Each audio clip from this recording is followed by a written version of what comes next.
I found condoms in my wife's purse, and my world stopped spinning.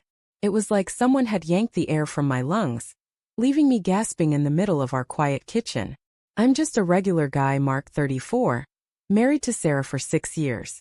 We're the couple you'd see at the grocery store, bickering over which cereal to buy, laughing about dumb stuff like who left dishes in the sink. Life wasn't perfect, but it was ours. Or so I thought. Sarah and I met in college back when we were broke kids sharing cheap coffee and big dreams. She had this laugh loud, unfiltered, like she didn't care who heard it. I fell hard. We built a life together. A small house with a leaky faucet, a dog named Rusty, and plans for kids someday. Work kept us busy, me at a construction firm, her at a marketing agency, but we always found time for movie nights or lazy Sundays. That's what made finding those condoms so gut-wrenching. They weren't ours. We hadn't used them in years, not since we started trying for a baby. It was a Tuesday evening and I was looking for her car keys. She'd been out late again, third time that week, saying it was a work thing. I didn't think much of it. Sarah was ambitious, always chasing the next big project. But her purse was on the counter, half open, and when I reached in, my fingers brushed against a small foil packet. Then another. 3 condoms tucked in a side pocket. My stomach twisted. I stood there staring at them, my brain scrambling for an explanation. Maybe they were old? A prank? But they were new, unopened, expiration date 2 years out.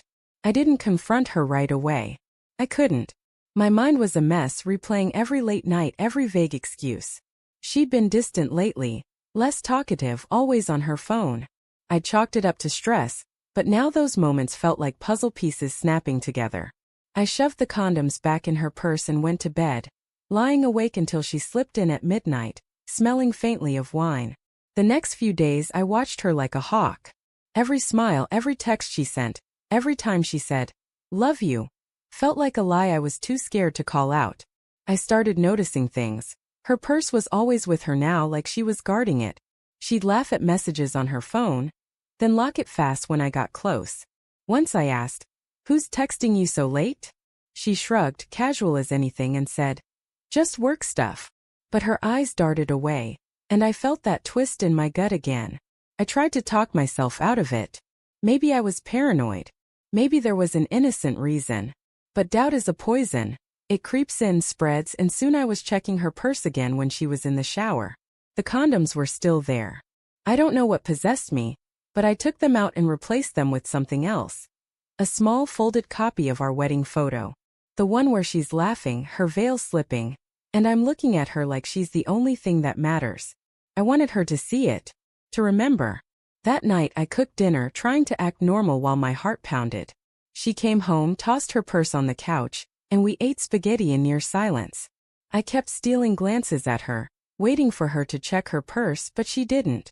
Finally I couldn't take it anymore. "Sarah," I said, my voice tighter than I meant, "can you grab the salt from your purse?" It was a dumb excuse, but I needed her to look. She froze just for a second, then smiled. "Why's the salt in my purse, Mark?" Her laugh was nervous, forced. She walked over, unzipped it, and I saw the exact moment her face changed. Her hand pulled out the photo, and her smile vanished. She stared at it, then at me, her eyes wide like a deer caught in headlights. "Mark," she started, but I cut her off. "Where'd the condoms come from, Sarah?" My voice was calm, but inside I was breaking. "Because they're not ours." Her face crumpled. She opened her mouth, closed it, then whispered, "It's not what you think." But her voice shook and I knew. I knew before she said another word. "Then what is it?" I pressed, standing now, my hands gripping the table. "Explain it. Right now." She started crying, soft at first, then harder. "I didn't mean for it to happen," she said, words tumbling out. "It was just a mistake. A stupid mistake." She told me about a coworker. Late nights at the office, too much wine. Too many moments where she felt seen. His name was Greg. I'd met him once at her company party. Smug, charming, the kind of guy who thinks he's untouchable. She swore it was just once, that she'd ended it, that the condoms were just in case, but she never used them. She begged me to forgive her, said she loved me, said she'd do anything to fix it.